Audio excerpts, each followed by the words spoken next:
அர்ச்சனா ஒரு பொறுப்பான குடும்ப தலைவி. அவள் வாழ்க்கை முழுவதும் குடும்பத்துக்காகத்தான். அவள் கணவர் ஒரு அரசு அலுவலகத்தில் வேலை பார்த்தார். ஒவ்வொரு காலையும் அவள் சமையல் செய்து கணவரை அலுவலகத்திற்கும் பிள்ளைகளை கல்லூரிக்கும் அனுப்புவதுதான் அவளின் தினசரி வாழ்க்கை. அதே வாழ்க்கை, அதே வேலை. நாட்கள் அமைதியாக நகர்ந்து கொண்டே இருந்தது. ஒரு நாள் அவள் தன்னைத்தானே கேள்வி கேட்டாள். நான் யாருக்காக வாழ்றேன்? அவள் ஒரு பட்டதாரி. அவளுக்கும் ஒரு ஆசை இருந்தது. நானும் சுயமாக சம்பாதிக்கணும். என்னோட தேவைக்கு யாரையும் சார்ந்திருக்க கூடாது. அந்த எண்ணம் ஒரு முடிவாக மாறியது. காலை வேலைகள் எல்லாம் முடிச்சிட்டு ஃப்ரீ டைம்ல பக்கத்துல இருந்த ஒரு கிஃப்ட் ஷாப்ல பார்ட் டைமா வேலைக்கு சேர்ந்தாள். அது அவளுக்கு ஒரு புதிய அனுபவம். காலையில் காற்று, சூரிய ஒளி, வெளி உலகம். அவள் இதுவரை காணாத ஒரு வாழ்க்கையை மெதுவாக அவளுக்கு காட்டியது. வேலைக்கு போகும் ஒவ்வொரு நாளும் அவள் மனசு சந்தோஷமாக இருந்தது. சம்பாதித்த பணத்தை அவள் கொஞ்சம் கொஞ்சமாக சேமித்தாள். ஒரு நாள் அவளின் கணவரின் பிறந்த நாள். அன்று இரவு அவள் ஒரு gift வாங்கி அவரிடம் கொடுத்தாள். அவர் அதை திறந்து பார்த்தாள். அதில் ஒரு வாட்ச் இருந்தது. அவர் சிரிக்கவில்லை. இது எங்கிருந்து பணம் வந்தது என்று கேட்டாள். அர்ச்சனா மெதுவாக சொன்னாள்.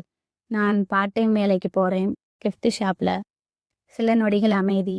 பின்னர் அவர் மெதுவாக சிரித்தார். எனக்கு தெரியும் அர்ச்சனா. நீ வேலைக்கு போன முதல் நாள் நான் உன்னை பார்த்தேன். நீ சொல்வேன்னு காத்திருந்தேன். ஆனா நீ சொல்லல. ஆனா நான் உன்னை நிறுத்தவும் இல்லை. ஏன்னா நீ தினமும் சிரிச்ச முகத்தோட வீடு திரும்பினதை பார்த்தப்போ எனக்கு சந்தோஷமா இருந்துச்சு. நீ சந்தோஷமா இருக்கன்னு புரிஞ்சிச்சு. அர்ச்சனாவின் கண்களில் கண்ணீர் தேங்கியது. அவள் பேசவே முடியாமல் நின்றாள். ராமநாதன் மெதுவாக ஒரு gift பாக்ஸ் அவளிடம் கொடுத்தார். இதையும் திறந்து பார். அர்ச்சனா அதை திறந்தாள். அதற்குள் ஒரு ஐடி கார்டு, ஒரு சாவி. அவள் குழப்பமாய் பார்த்தாள். இது என்ன? ராமநாதன் சிரித்தபடி சொன்னார். நீ வேலை பார்த்த அந்த gift ஷாப் நான் வாங்கிட்டேன். இனி அது உன்னோட ஷாப். அர்ச்சனா அதிர்ச்சியில் உடைந்தாள். அவளின் கண்களில் ஆனந்த கண்ணீர் வழிந்தது. நீ குடும்பத்திற்காக வாழ்ந்தது போதும். இனி உன் கனவுகளுக்காக சந்தோஷமாக வாழணும். அதுவே எனது ஆசை. அவர் அவள் கையை பிடித்தார். அவளை நம்பிக்கையுடன் பார்த்தார். அந்த நொடி அவள் வாழ்க்கையே மாறியது.